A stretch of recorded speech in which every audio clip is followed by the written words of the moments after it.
All right, so here we go. We got it apart.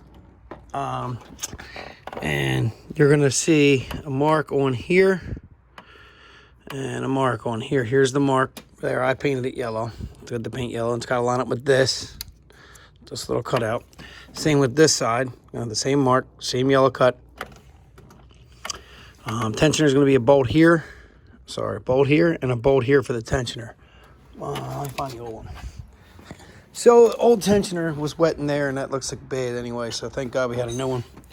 But it's going to come loaded. When I say loaded, it's going to have a pin through here, through there, and out the other side. You're going to have to wiggle it back a little bit so it's flush with the back side, because it will slide in this groove with the pin in it, but it just can't be back too far, because on the back side it's flush. It's round. It doesn't have this cutout.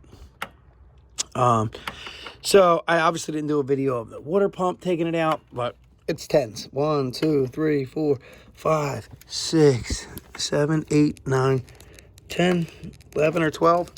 And again, here's the old one. So you can see, this is what you got to take out. And I believe it sits just like we are looking at it. Let me make sure. No. So it sits this way. In the car, it's going to sit this way. 10, 10, 10, 10, 10, 10, 10, 10, 10, 10, 10.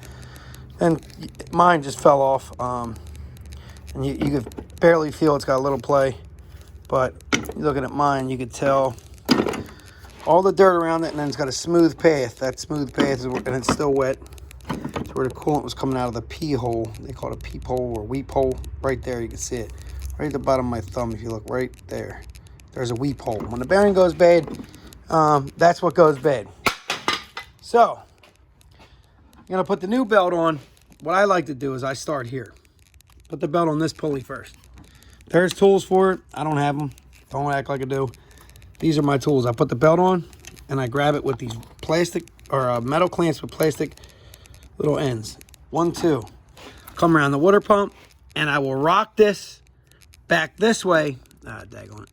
She's moving again. The camera's a little messed up, sorry. Rock this way about 1.5 tooths until it line, and then I'll squeeze it on, and I will pinch it, and then I'll rotate it. And I'll rotate it just enough that that one doesn't move, and I want to get it tight here, and that should line up there. And then when I get there, I'm going to pinch it same way. Tooth pinchers, right? Then I'm going to take the crank, and I'm going to take the crank and cock it back this way. So basically, I'm going to counterclockwise it about a tooth. I think it's literally about a tooth. So if this is top dead center, I'm going to bring that to where this tooth is. Put the belt on here, and then I'm going to hold the belt here and rock it. And you'll see it'll be top dead center. This will be lined up. That'll be lined up. If you have a second person, this word would help. But if not, what you're going to do is you're going to have to pry it up, prop it up somehow, or jam something underneath here. Like I did, I think I jammed the marker under here actually, and it fit perfect, and it held the belt from falling off of this. And once it did that, I screwed this in, put the tensioner on, and then I rocked the tensioner. I slowly threaded the tensioner up, and you'll see it was pushing this. As it started to push this, I took the thing out because it was the marker out, because then it was holding it on the tensioner. Got these two in snug. I liked where it was. I had it set. I pulled the pin like a grenade. And when I pulled the pin like a grenade, it only moved a smidge, but it moved enough to put all the tension here. And if this was off a little that way, I mean, like when I say a little, I mean a tooth. I don't mean it was over here. But this should have been right here, and it was more at the back side of it. But there was a little bit of springiness here, a little bit of play. And once I put that on, it took the tension out, because this is the slack side. This side of the crank is the slack side. Once the tensioner was engaged, it took all the slack out. Sometimes if these tensioners are sitting on the shelf too long, you got to put a flathead in there. Not often, but you put a flathead right here and just a little light love to give it to help it. But when you start it up, it'll tension up. So there it is apart.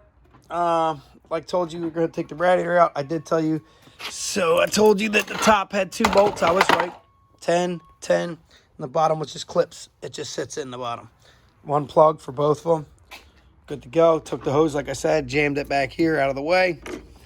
Didn't have to take the power steering pulley off, as you notice. Got lucky with that. All the bolts were either before or after it, so we were good. Took the plate off. We're going to clean the back side of that plate. And when you took the plate off, you had to take the bottom plate off. I had to loosen this bottom plate. I just kind of threw a coat of paint on it for the customer. Through the bottom was a star key to get off. And so we're going to now stick it back together.